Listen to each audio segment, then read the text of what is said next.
We just got granted land in Saudi Arabia, and we're getting grants from the ministry, for the whole government actually, to be able to build this whole farm. We're looking at around $2.5 million in grants. An accessible loan of 500 million Saudi riyals, which is around $125 million of accessible loans. Right. Welcome to the Irrepressibles Podcast. I'm very excited today because it's been 1 year since we launched our podcast, and I'm back with our very first guest 1 year later, Alberto Aguilar. Welcome back to Irrepressibles. So glad to be back. It's been so long already. It's been so long, but it's gone by so fast. That as well. Yeah, and this is a really, it's going to be a very interesting conversation because 1 year is a very short time. But looking at the way you've described the year on LinkedIn and in different emails, you call it a roller coaster. Yeah, it's never been steady. It's never been steady, but it's been one of the biggest years of your life. Yeah, is the way you've described it. So I'll ask you, since we last spoke, what's been the biggest change for Plantaform? Well, I don't think there's one biggest one. I would say there's couple handful ones, but I think one that could be very easily noticeable is that I came this time alone. That's right. Last time I was with my partner Kiwa, which we co-founded the company together. Sadly, it was a very rough time last year, and there were so many changes in the business and the environment. And startups not for everyone. Right. So Kiwa made the impulsive decision, and by impulsive I mean it was impulsive. It was a matter of like, hey, I'm out as of tomorrow, to depart the business. So wow. And how did that affect you? Because you said it was an impulsive decision for him. So for you, it must have come as a shock. It came as a shock to me, to George, to the team, to the investors. Yeah. But there's no hard feelings. It's the hard truths. Business is not for everyone. Startups not for everyone. And we got into probably the most difficult industry in the world. Hardware, agritech, and software all together. There's businesses that just do software. There's businesses that just do brick and mortar. There's business that might just do agritech. We combine all three things in one, and I understand that it's a lot of pressure. So he could not bear it anymore, and the lifestyle was rough. It's not a 9 to 5. You got to put the time and hours into it, and it cracked him. So sadly, he left the company, and that's what led to one of the biggest changes that we had to adapt. It's more of running the business almost alone in terms of leadership. At the time, did it make you question whether or not you could keep going, or were you convinced, despite this rupture, that Plantaform would continue to grow?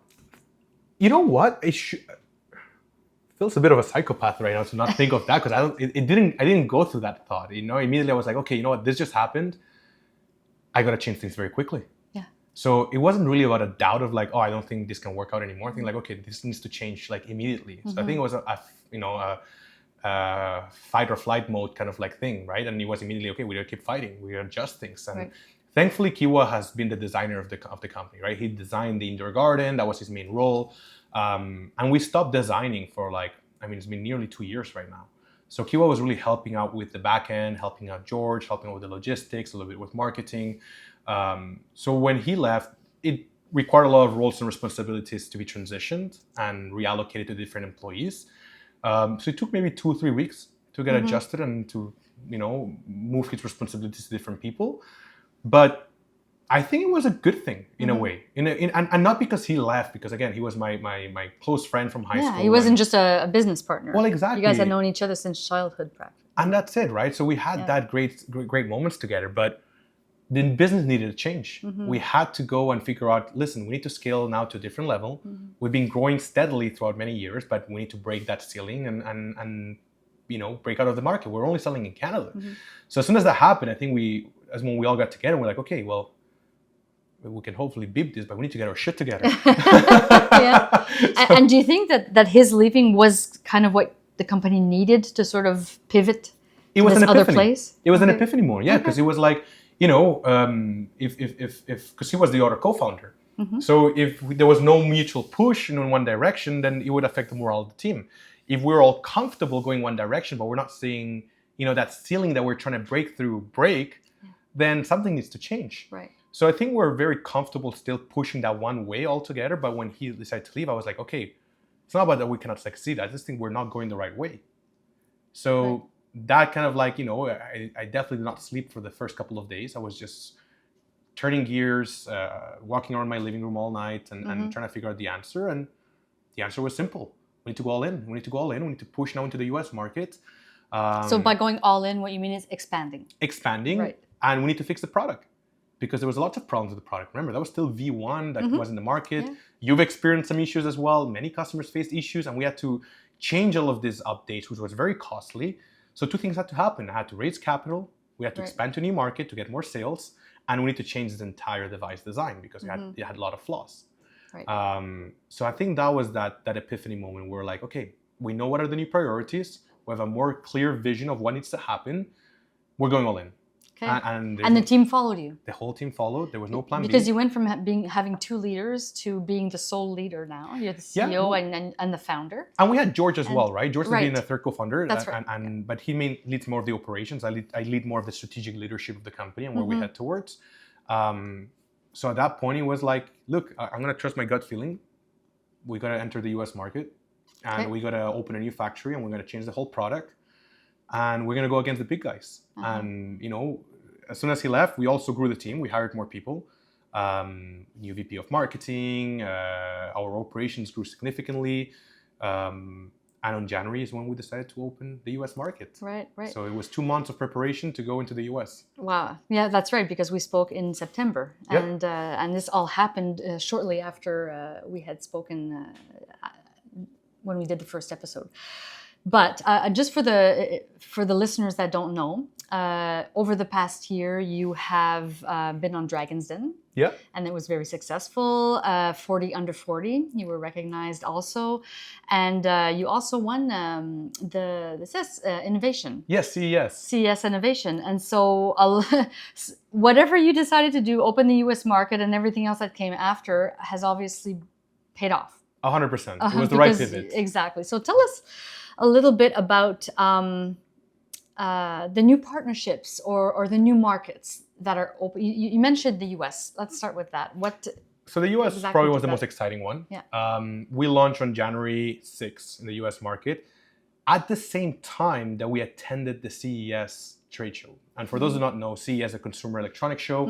It is the biggest trade show in the world in terms of electronics, consumer goods. The biggest companies in the world go there. LG, Samsung, Panasonic, Whirlpool. Yeah. And this all happens in Las Vegas. It's a big thing every year, right? Like a matter of overnight, 300,000 people just fly into Vegas to go and attend that conference. Wow. And everyone does the exact same thing. They exhibit their new products, their new innovation. So before you hear about something going public, it appears at CES first. Right. And that's where all the media, all the reviewers, all the retailers go to see what are the new big companies launching. So we went there. We know we're the underdogs. Nobody in Ottawa has ever won the Best of Innovation Award at CES. So that was not really what we were aiming for. We applied for it. We're like, we did it. Let's go focus on launching the US. It'll be a humble launch. Everyone's spotlight will be in the big companies. But let's go do our best and talk to everyone on the floor and exhibit the product and try to make as much noise as we can. Well, it was a very loud noise because we were very surprised to have been announced to have won this year's 2025 CES Best of Innovation Award at the Food and Agritech category, which we beat companies like Samsung and LG, which both presented an indoor growing system as well for your home.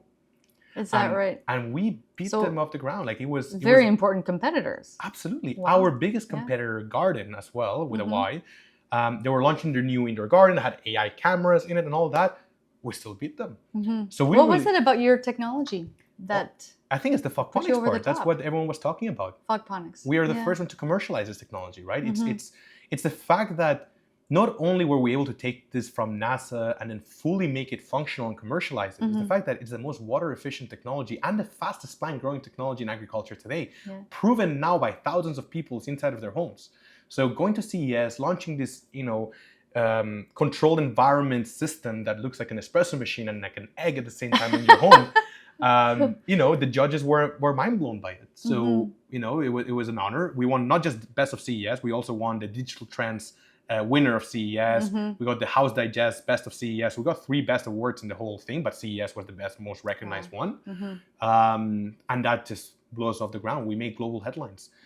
Media Magazine, CNN, Business Insider, The Times Magazine, name it, dozens and dozens and dozens of the biggest Yahoo Finance, biggest news media articles around the world were talking about Plantaform. It was like a dream come true. It was crazy. And you weren't expecting it, right? Because you said you went in there feeling like the underdog. Exactly. We shipped one container to our warehouse in Vermont, 300 units. I was like, they should take a quarter to sell this. They got sold in a week. Wow. So we're now selling out faster than we could restock the inventory of how much the PR move was. And that was our fault. We should be more prepared to actually be able to take on that much volume, but it was unexpected. So it's a good problem. It was a wonderful Were you problem. able to meet that problem? Yes, we just had some delays with deliveries, but we just kept, reshipping and growing. And even Amazon, we just launched on Amazon. We did not even announce it or even went on Amazon Prime. And we sold out on Amazon as well. And Costco too. Costco as well in Canada. So we launched on Costco Canada on February. We sold out in Ottawa alone. We went through 3 locations. And by the last one, we fully sold out our inventory. So we had to pause that. We're now negotiating with them again to be able to relaunch again and expand across Canada. But, it's a very, very, very good hit. So, and after February, which, CES came in January, February was Costco. Dragons then also aired at the end of February. That's right. So it was like the dream of any marketing team, like newsworthy stuff, back to back to back, tons of noise, tons of traffic to our website. And then by the end of March, we're sold out. Wow. Like you say, a dream come true for an entrepreneur. Yep. So, but throughout this time, which seems like to have been, Disney World for you somehow, any challenges, any problems that you had to overcome, or was this really just like a fairy tale couple of months for you? It was a fairy tale. Yeah? It was straightforward. Good for you. It was a fairy tale. It bombed, like our MRRs, monthly recurring revenue, was like the highest it's ever been in our history. March hits, we sell out. Our seasonality starts coming because in the summertime, our sales tend to go a little bit lower than obviously the usual. And then, our beloved neighbors decide to threaten us with the tariff wars. And then we were frozen again. We did not know what to do. We had a factory in Montreal. We're in the transition of opening a second factory in China to meet up with the demand and lower costs. And then Trump threatens us with a 35% tariff. All of a sudden, we don't know what to do. That's right. We're selling this product at a price that we're trying to make it more accessible for Americans. Logistic prices were already going super high because of all the wars happening in Ukraine, and India and Pakistan broke out as well, and threats with Iran and everything brought up the gas prices. So that means logistics were also more expensive. So fulfilling was more expensive. Right. So everything just became more expensive all of a sudden. So at a time where everyone wanted your product. Exactly. Because of all the PR, right? So it was like back to the roller coaster. It was super great. We're taking off, and then we got humbled again with all these external factors. So we had to do the exact same thing that happened back with Kiwa. Let's pivot. We got to adapt to this. So we paused all of our sales. We said, let's preserve as much cash as possible. I was able to raise, $800,000 from January until now. So that was a good amount of capital that we put on the side to allow for this pivot.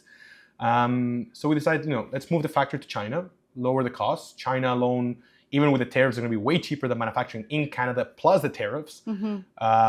So we sent Andres, who's our CTO, George, our co-founder and COO, sent them both to China for 6 weeks and to open up the new factory in Shenzhen. So that was its own part. You make it sound simple.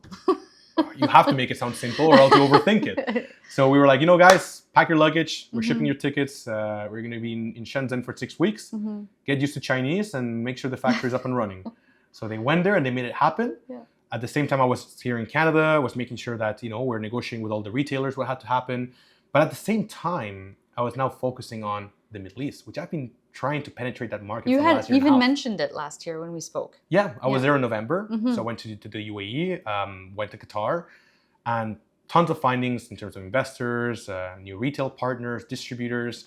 So I've been entertaining that quite a bit. And because let's remind the listeners, you grew up in Dubai. I grew up in Dubai, yes. Yeah, and you still had some ties there, and it was sort of natural for you to want to go there. And we had a lot of support Yeah. from the Canadian consulate. So the Consul General of Canada was helping us a lot in terms of meetings, introductions, and CES actually was, the icing to the cake. We got CES. Right.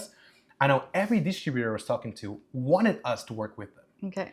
And we landed the biggest distributor in the entire Middle East called Jumbo which right now we're in the final stages of finally agreeing to the final terms. We've been negotiating for the last 7 months to distribute in the UAE, Bahrain, Kuwait, Qatar, and Oman, across all the GCC, in major retail chains like Virgin Megastore, Sharaf DG, Jumbo Electronics, Ace Hardware, and Home Center. So 5 of the largest not home retailers, like retailers in general, retail chains across the region. So there's your next big boom that we're expecting on January of 2026. So April, I'm telling myself, okay, if North America is slowing down, let me go raise some more capital in the Middle East and get these new distribution agreements. So I went to the UAE. I actually spent there maybe like 2 weeks talking to Jumbo, met with their CEO, the whole team. Everything was great. Then I flew to Kuwait because we had a lot of leads that were interested in investing in Kuwait. And a mutual friend of mine told me like, hey, come to Kuwait. I'll introduce you to some people. So I spent around a week's time in Kuwait. Then I went to Riyadh in Saudi Arabia for a couple of days because we had other investors wanting to meet there. And then I went to Qatar for 6 hours for a dinner only. Like in the morning, I was in Riyadh, still having meetings till 12, went to the airport. At 2 o'clock, our plane left. I landed in Qatar at 6 p.m., showered, went to the gym. 9 p.m. went for dinner. Group of investors, and one of them that represented, without me knowing, the Ministry of Environment, Water and Agriculture of Saudi Arabia. We did not know all of that throughout the meeting. He was just there. We got along really well.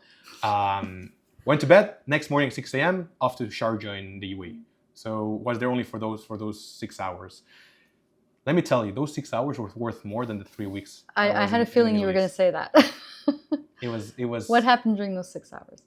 Well, I leave the meeting with no much hopes. I was like, well, this was great. We have some people interested. They're going to help me introduce me to some investors. So I just left. I continued with my goal, went back to Dubai, closed a bunch of partnership with the school system. So we're going to be part of over 46 school systems in the UAE. So everything was great. And then I flew back to Canada.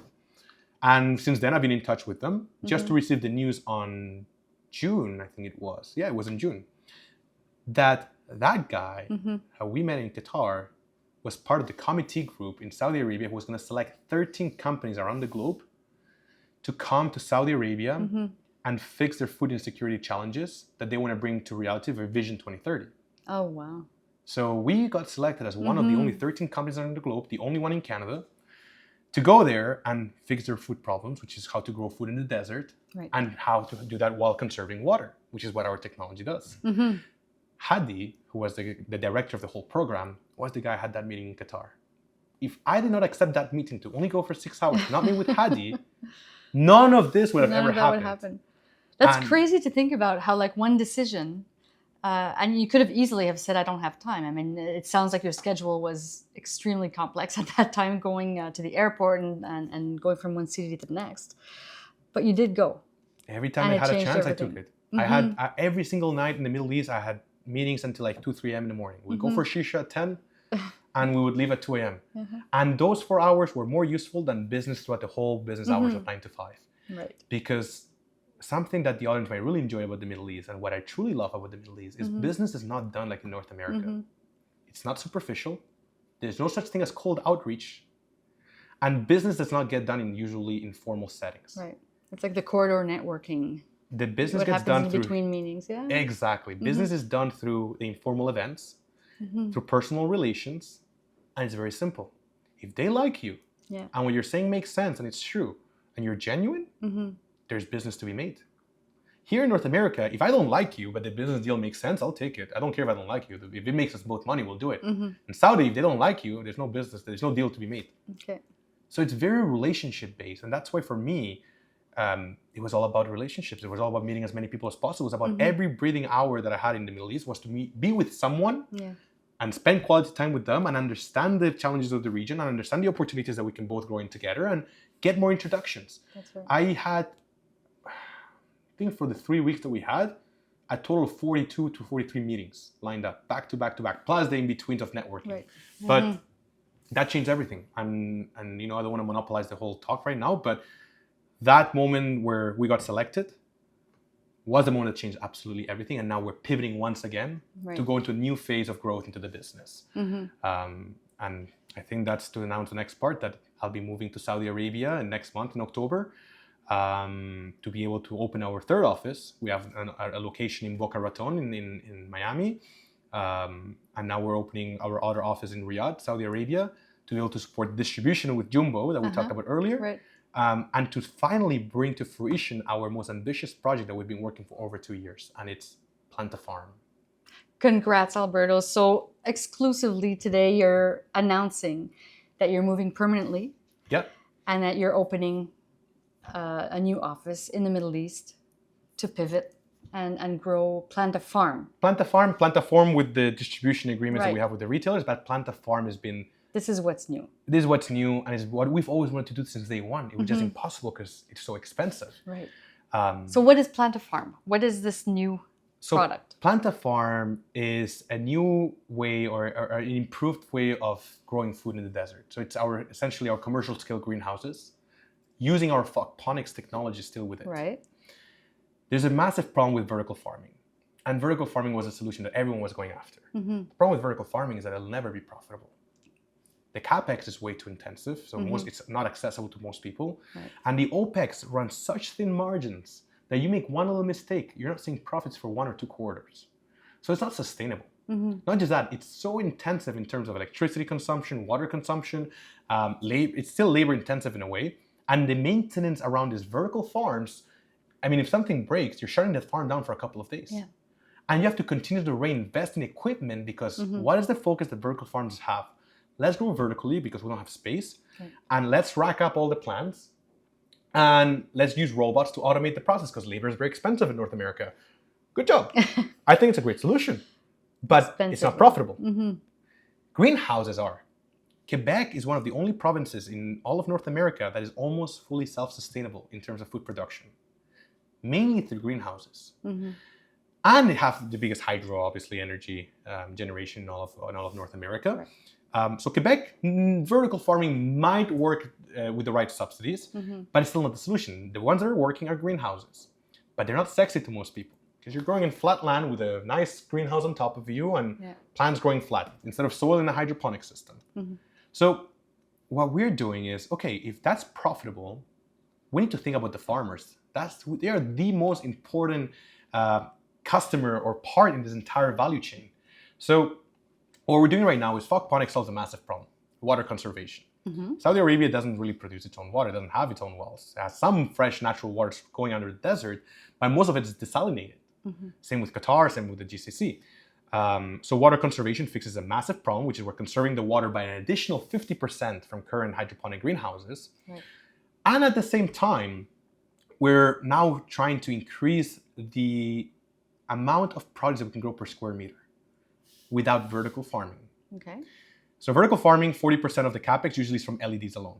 We do not use any kind of LEDs. 30% goes from the OPEX, usually from refrigerants, from the HVAC, AC, all of these things. So we don't want to have any HVAC system because it's super expensive. We care about natural resource efficientness. So the greenhouse that we've been designing is made, instead of growing flat like hydroponics do, we're actually growing them in pyramids. So these pyramids are side by side, running down the greenhouse, are going to be filled with fog. We've done already lots of trials here in Canada. They work fantastically well. It fills up with fog and the plants grow from the outside of the pyramid. Since they are both in an incline angle, sun still hits them from both sides. So you do not require LEDs. Okay. Hydroponics, you cannot grow in this pyramid method because the water will have to be filled to the top and it would leak and it just doesn't make any sense. So fog was the only solution to make this function, right? So no LEDs because we use natural sunlight. We're maximizing the yield by 250% compared to a flat grown hydroponic system because now we're kind of like, folding them up. So it's like semi-vertical almost, right? It's semi-vertical. It's not completely flat, but it's not a vertical farm. Correct. And you say it's like a pyramid, but is it more like an A shape or is it an actual like an A shape? Okay, an A shape just running all the way down. I see. Okay. And how high is this A shape? Around 2.5 meters. Okay. So we're trying to define right now really what is the optimal size based on the weight of the plants and the volume. And this requires less area. It requires less area. Yeah. Now our objective is, and here's why the Saudi Arabian government loved this.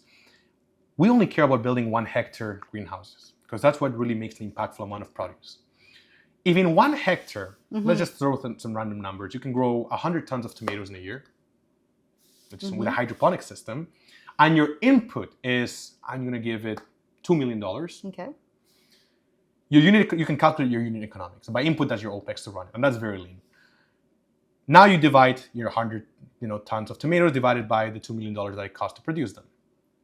What if I told you right now that you can still give it $2 million for input, but your output now is 200 tons of tomatoes? Mm-hmm. That's very interesting. We double an investor. Yeah. We double the production because of the frame. Right. We cut down the water consumption by half because of the water. So the same input for that same area, you're doubling the output and cutting the unit economics by half. Wow. Now let me push it even more. We talked about HVAC before. We're partnering up with another Saudi company that uses geothermal cooling to cool down the entire warehouses that they've worked with. We're the first one to apply that into a greenhouse. So the whole greenhouse, we're now working to be able to cool it down solely using geothermal. And it's very simple. We drill down 10 meters under the ground, water flows under the ground, it cools it down by the natural earth temperature to around 20 degrees Celsius, and the water goes back up. That water is used for the irrigation system, and the water is also used to cool it down as a radiator where the fan pushes that cold air into... So you're saving energy because no AC. Correct. Wow. So now the OPEX becomes, the gap for the profitability for the farmer becomes extremely high. And that's what we care about. We do not need more, steel, concrete structures to grow food. We need more farmers who want to be able to grow.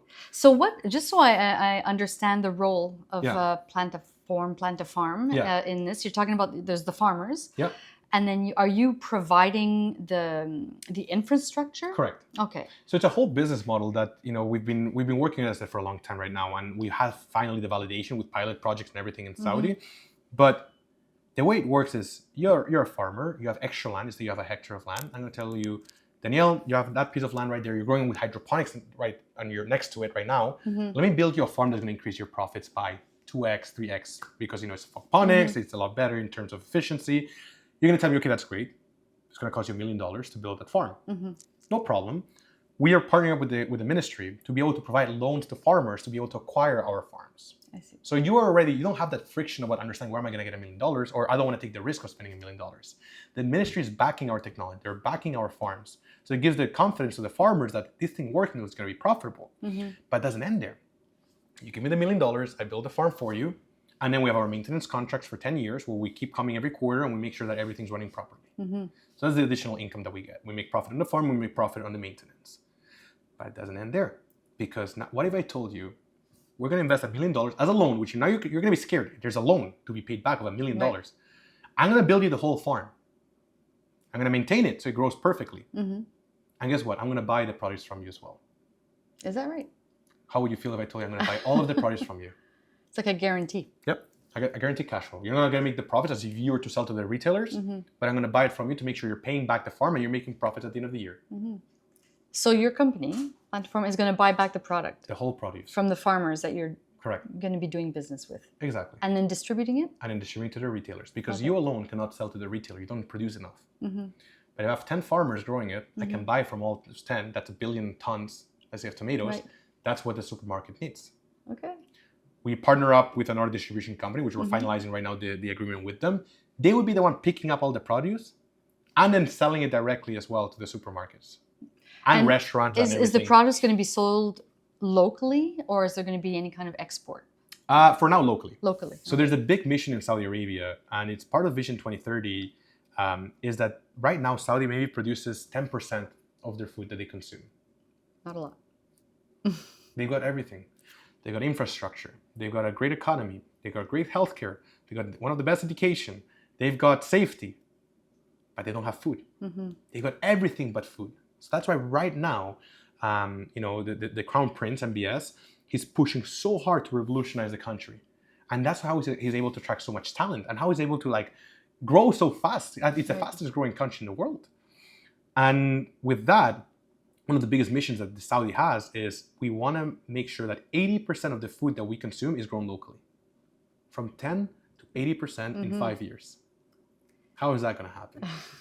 With companies like ours. That's right. This is why they selected the 13 best options that they wanted to look around the world to bring them to Saudi, fund these companies, help them fund, and help them scale across the country so we can help the actual country prosper and be able to be self-sustainable. It almost sounds like this is going to be an environment for you with no competitors. Am There's I lots right of- in thinking that? Or are lots there, of competitors. There's lots of competitors. And you know what? I love it. Because I've said it from day one. We're not in an industry where like it's supposed to be seen as bad to have competitors. If you have no competitors, then there's no market usually. Yeah. That's the truth. You have a lot of competitors. That means there's people willing to pay for something, for a solution. But we live in an industry where like we collaborate among all of us. I actually work really closely with a lot of the CEOs of other vertical farms, greenhouses, indoor gardens. And it's because we have an actual social mission, which is to feed the world of the future. Creating better systems to grow food sustainably, to be able to localize food production. So no, it's not about competition, it's about we need more actual companies like this coming up to be able to solve the actual problem of, doubling the food supply by 2050. So I'm glad there's competitors. We have a lot to learn from each other.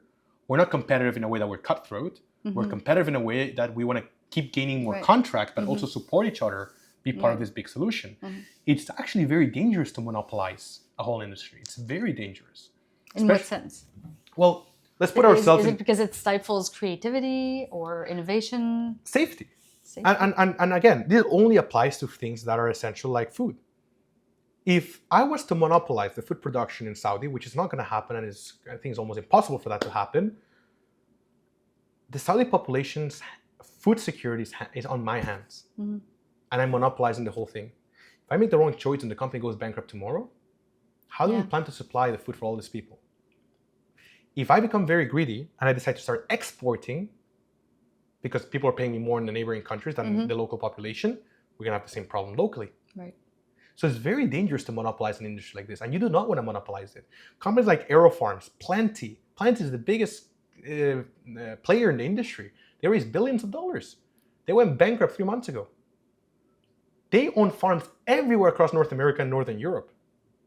And now all shut down. They're just empty concrete buildings. Is that right? And the people that were buying from them, now they're left hanging. They have to go on and find other options again.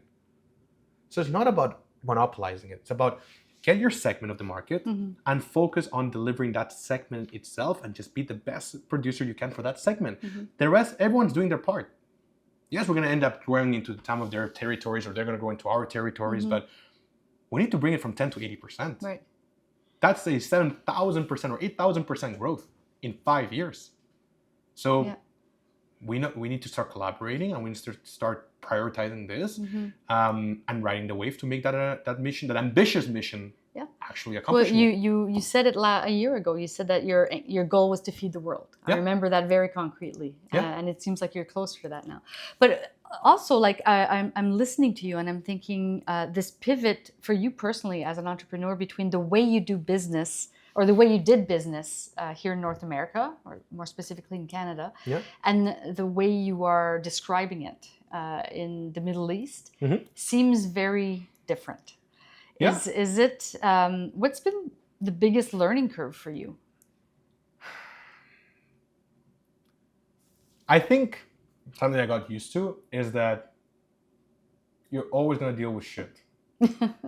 No matter what. It's just going to be different. No matter where you are on the globe. No matter where you're in the globe. There's always going to be shit to deal with, and every day is going to be a different challenge. It's not what happens, for example, and I'm talking just as an entrepreneurial journey right now. It's never going to be steady up. If you really are trying to get to that, billion-dollar valuation kind of company, it's never going to be linear. It actually very rarely hits linear. Most companies are always under 100K in annual revenue until one day they figure out their formula on how to scale, and all of a sudden they get to the 10 million annual revenue, and then they get to the 100 billion annual revenue. But it's always like kind of that flat, steady line, and all of a sudden, poof, they kind of like reach the top. Or sometimes they scale and they go back to the bottom. Growth is never linear. Growth can be linear. It can be like that. It can be like in circles and then going back up. It can be in everywhere. It's all growth. So I think I came to like normalize the fact that like I'm going to get slapped and it's going to be a lot of bad news. The harder we try to grow, the more difficult this problem will be. And the more threats there'll be to die as a company. The more you're trying to grow, the higher the risk it is. And that risk tends to become company shutting down.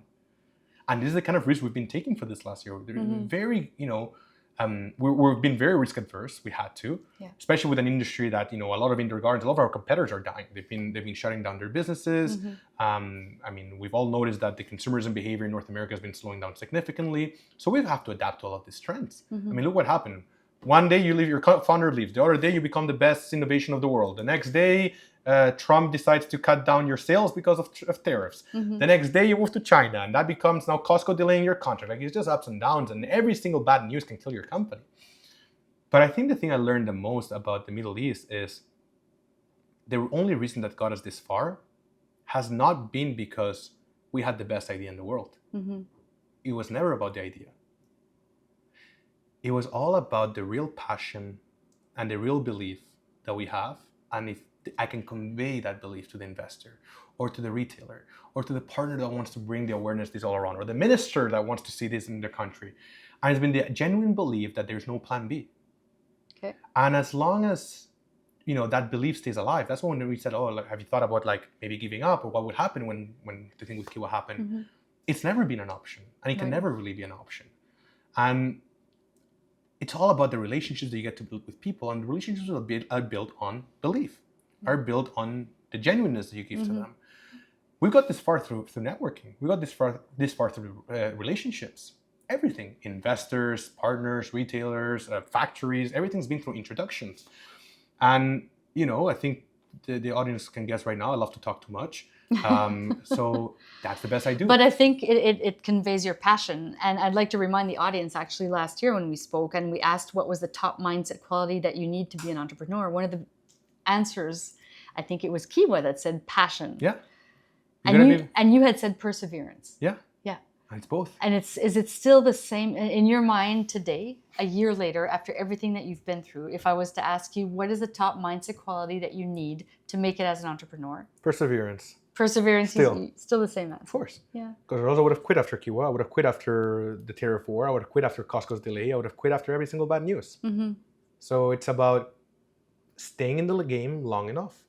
And that's the advice I've gotten from a lot of my mentors. And a lot of my friends whose their businesses are making $10 to $100 million a year, they all told me the exact same thing. You have to stay in the game long enough.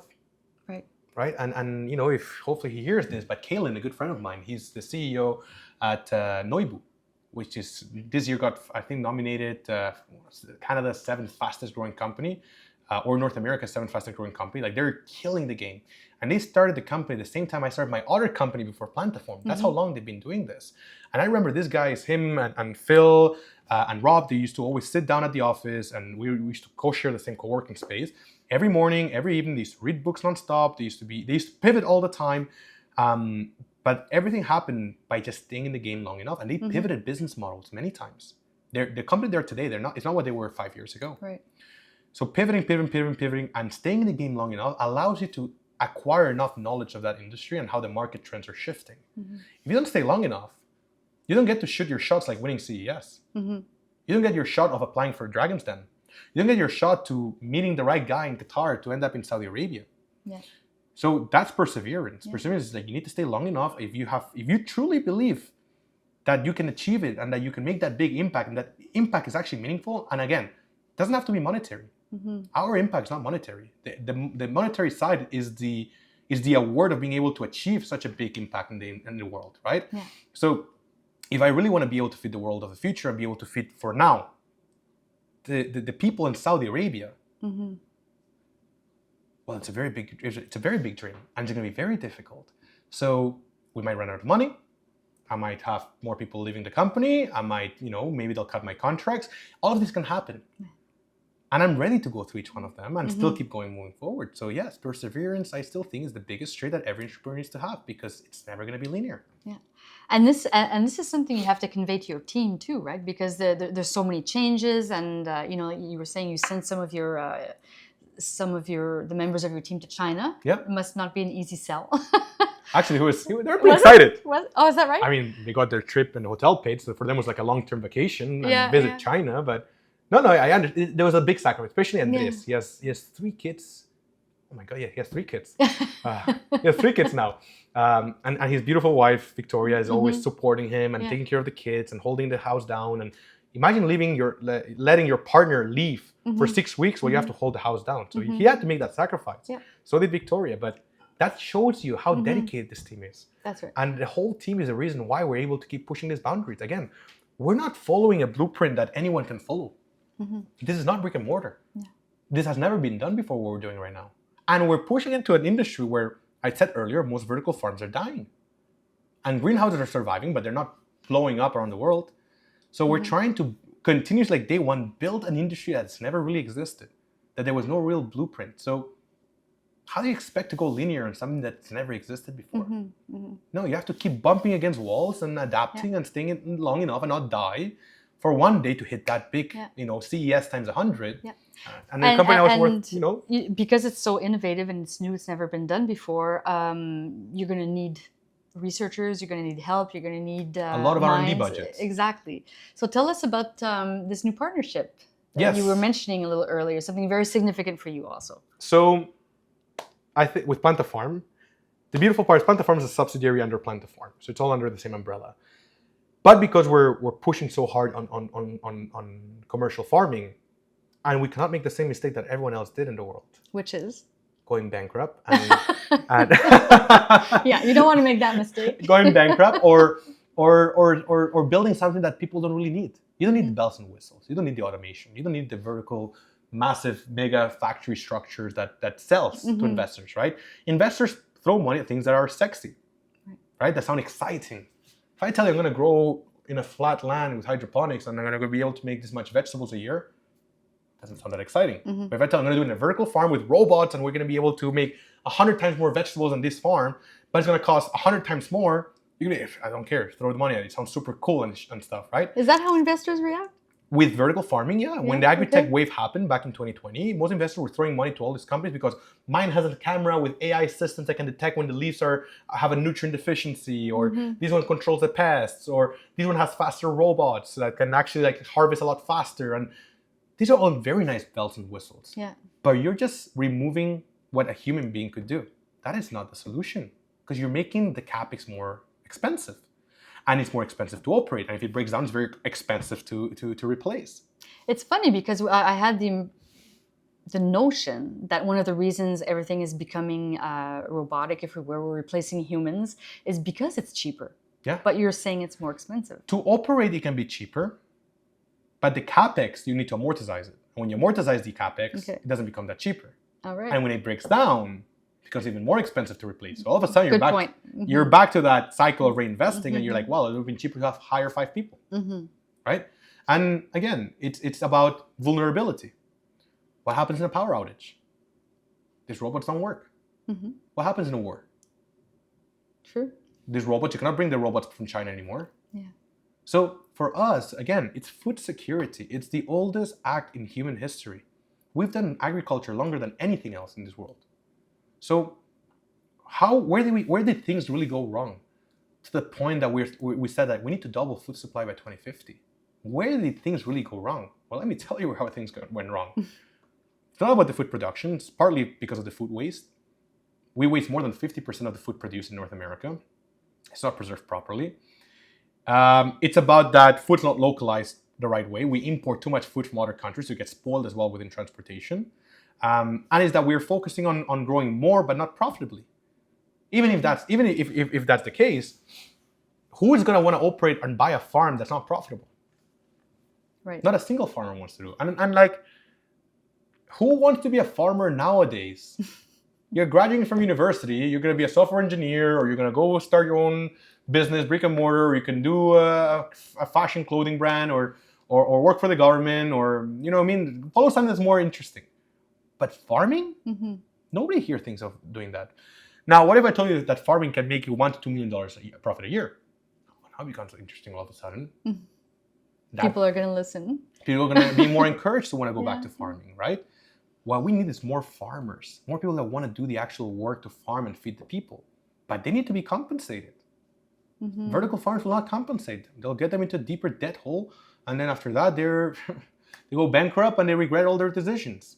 So for us, as I said, the focus is not for us as a company to maximize the profits from selling the farm.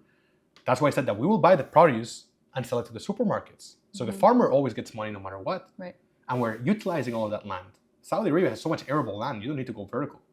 So that's why this is so exciting. And this is where it leads to, how are we going to achieve this big dream? Exactly. Because, not to mention the geothermic system to cool the greenhouses. That's a lot of knowledge yeah, that a lot you of need to R&D. inject into your company so that you can make it happen. And everything you do since that? day one has been new, right? Falconics, indoor gardens. I told you that the V1 had a lot Yep. of problems.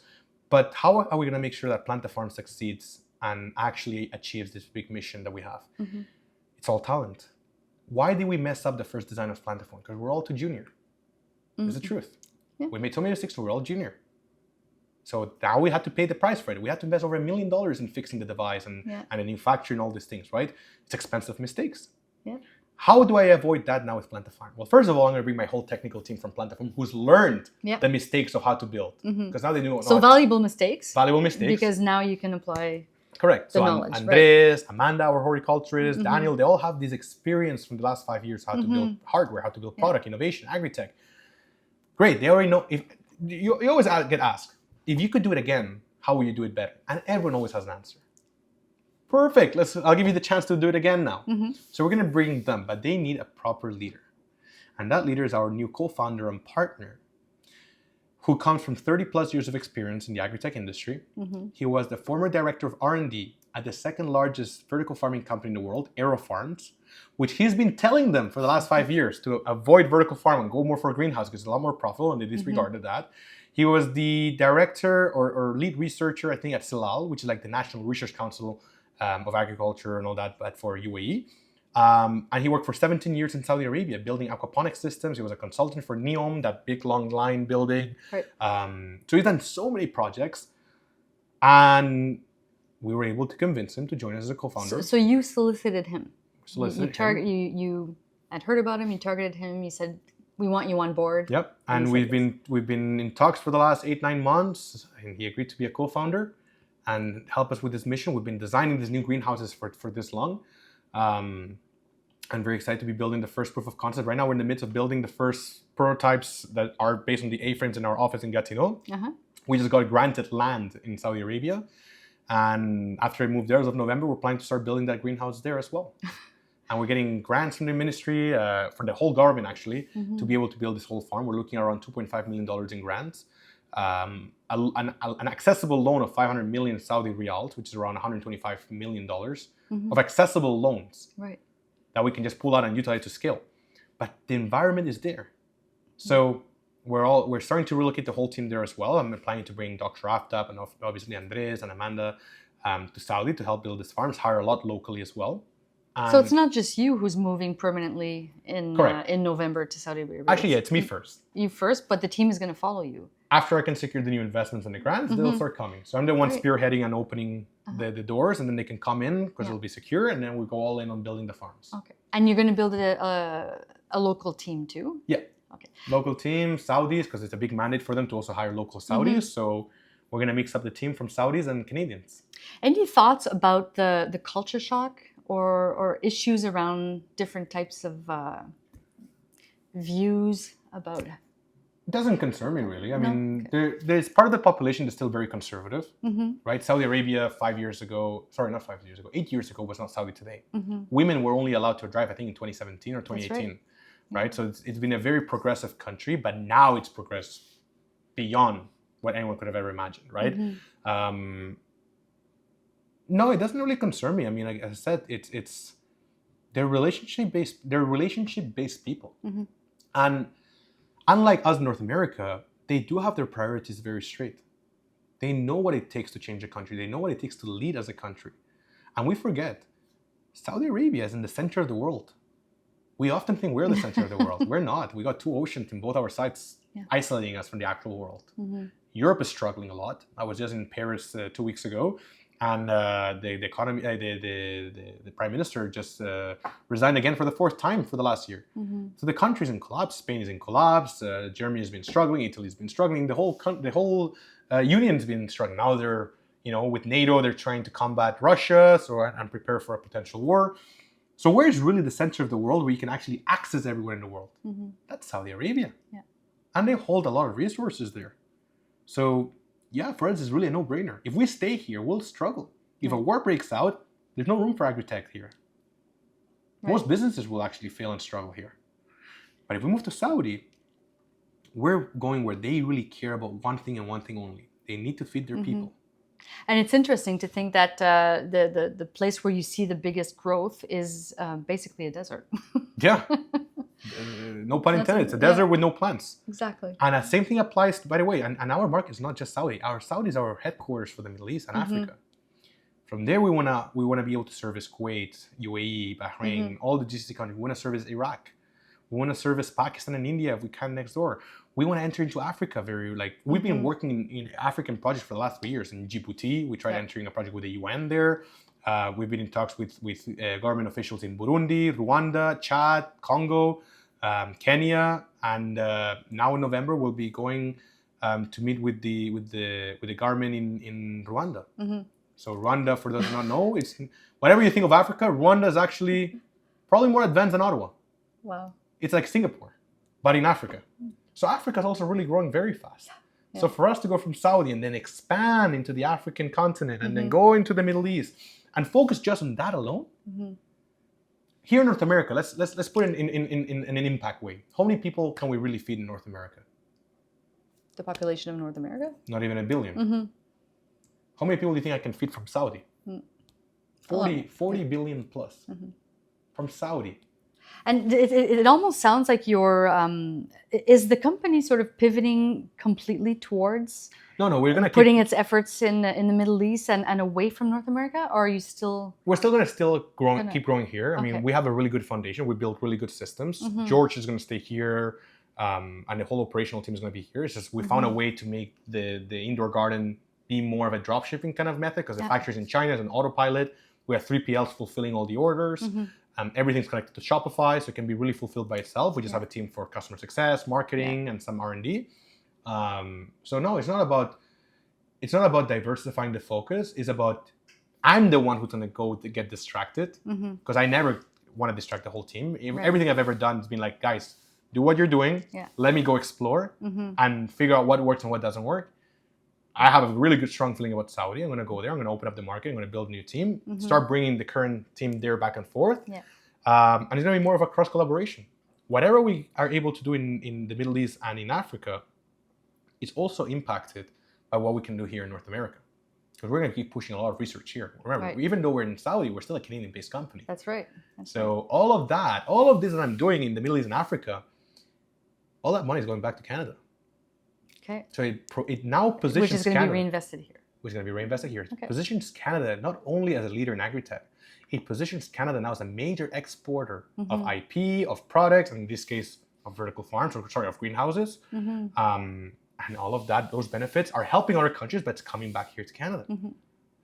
Wow. So listening to you, I mean, this has been a roller coaster for me as a listener, just trying to imagine you jet setting and going to meeting all these people, going to all these different countries, developing new ideas and putting them into practice. But I want to bring it back to something more basic, which is that one of the other major things that has happened to you over the past year is that you became a father.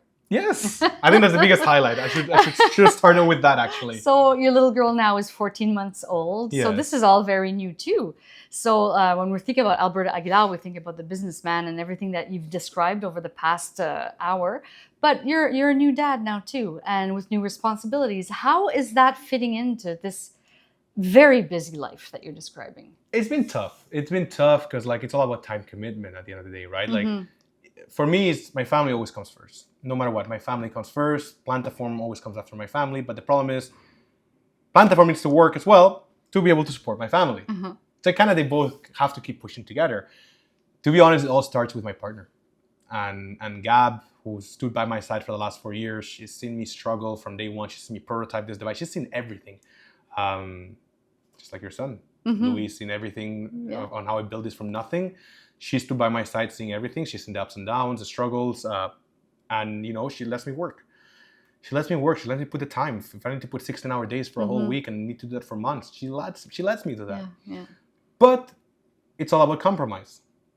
So every morning, before I leave to the office, I wake up my daughter, change her diapers, play with her a little bit, and then I'm out the door. Right. And every evening, my rule is I have to be home by 8:30, no matter what day it is. Even if I have to pause whatever I'm working, go back home, and then continue working at 10. But at 8 o'clock, I have to be back home to be able to play with her and put her to sleep.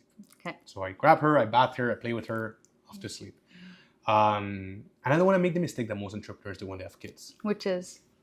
They end up losing their family because they chase too much their company. And I do not want to make Plantaform or Plantafarm be Alberto. You know what I mean? It cannot be my identity and the company, vice versa.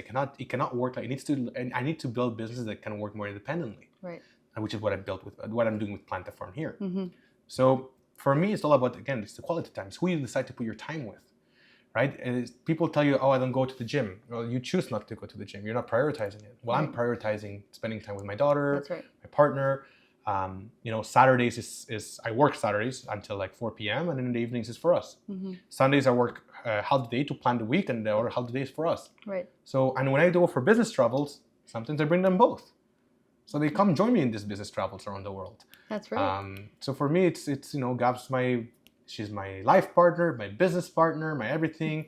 Sophia, she's my whole world. She's everything I'm working for. But I don't want her to miss out on seeing me, right? I don't want to miss out on seeing her grow up. Exactly. And too many people focus too much on their work and don't realize that what matters the most is what you're doing the work for, which is your family and the big change. And so I can't say it has been fully easy, but I've had to make some sacrifices. I barely see friends. I barely see people that I used to see as much. Right. Louis, I owe him a call. I haven't seen him in so long. But it's because if I'm not working, which is already a very tight schedule, I'm reserving whatever time I have left for my daughter and my partner. Right. So that's been the adaptation part. But if it wasn't for them, something would have been lost here. I would have lost my family, or I would have lost the company. Something would have had to be given up. And thankfully, I have a partner that's supportive, a family that's supportive. She has never even been to Saudi Arabia. She's moving to Saudi Arabia. She's moving there in a few weeks. Can you imagine? Like, for the audience, a Quebecois blonde girl who was born and raised in Gatineau, all of a sudden moving to Saudi Arabia. With her baby. Yeah.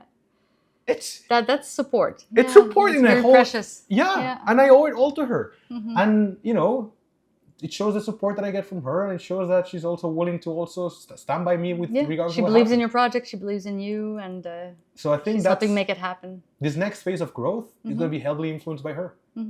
It's always been influenced by her, but I think being able to become a better entrepreneur, becoming a better leader, becoming a better person overall, it comes from the impact from the people around you. Yeah. Your mom, your best friends, your wife, and you know what?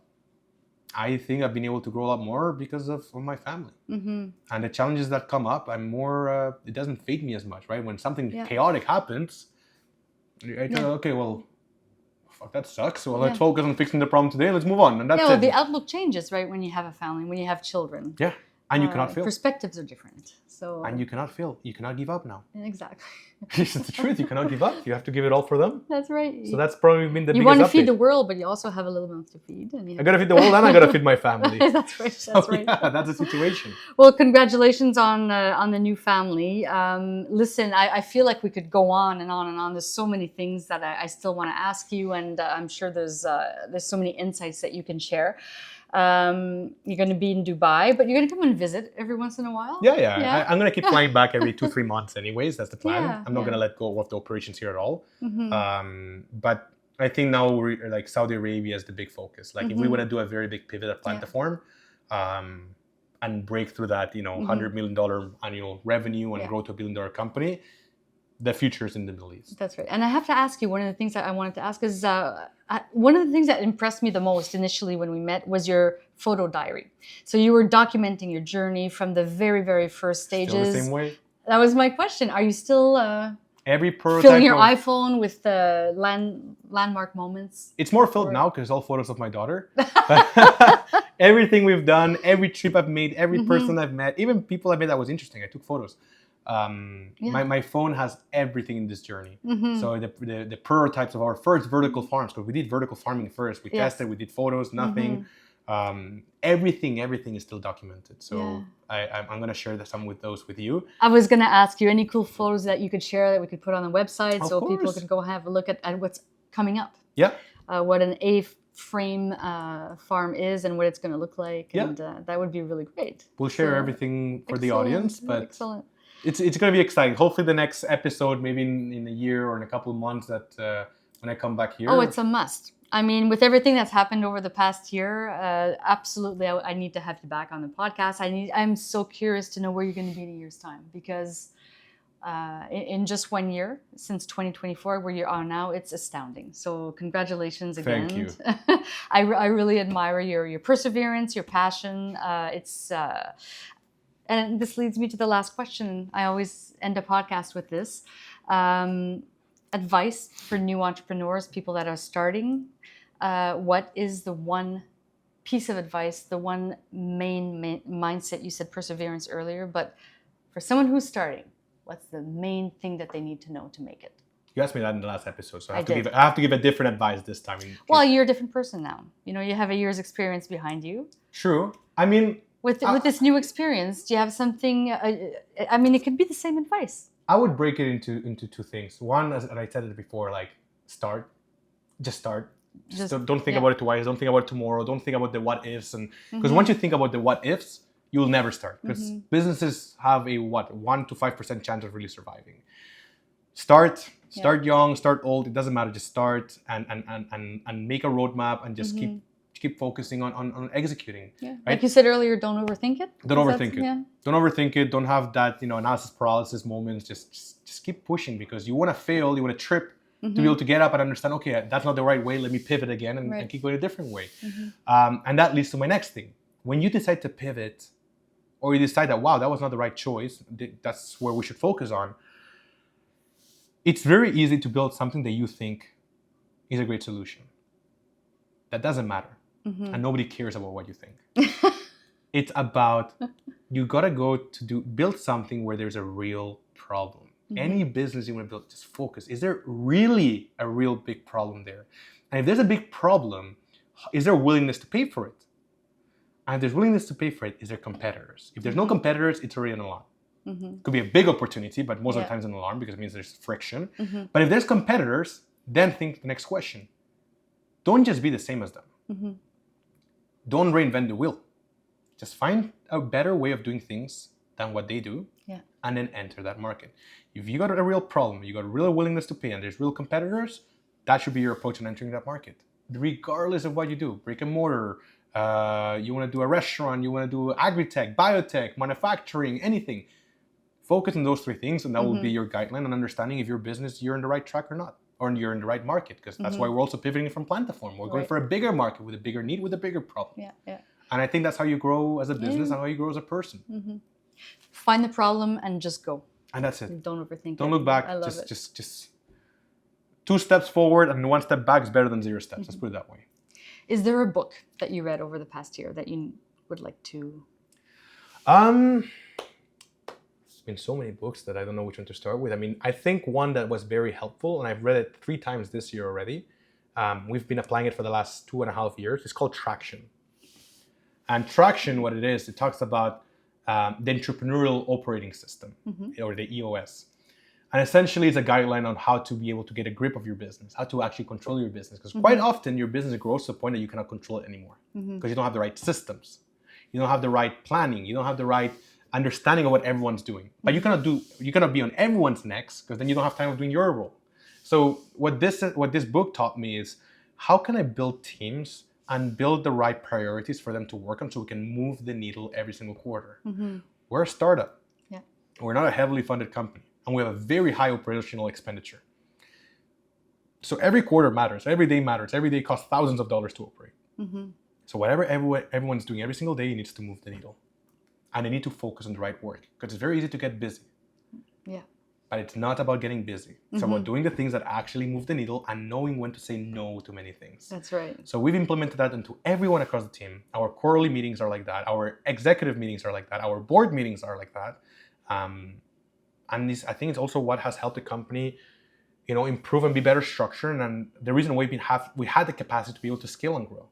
So if for anyone reading it, Traction by Mark Weinberg, I forgot it's called. It's an orange book. It's called Traction. We'll put it on the website. Yeah, fantastic book. Read it 3 times. I would probably read it again in the next quarter. So I think for anyone trying to run a startup and running a team, it's the best book that you can read. Well, on that, Alberto, thank you so much. This has been a really, really interesting episode, because it's a follow-up, right? We had met a year ago, and now we're meeting again, and it allows myself and also the listeners to see, what can happen when you have the right mindset. And I can't wait to see what's next for you guys. So excited to be back. Thank you so much.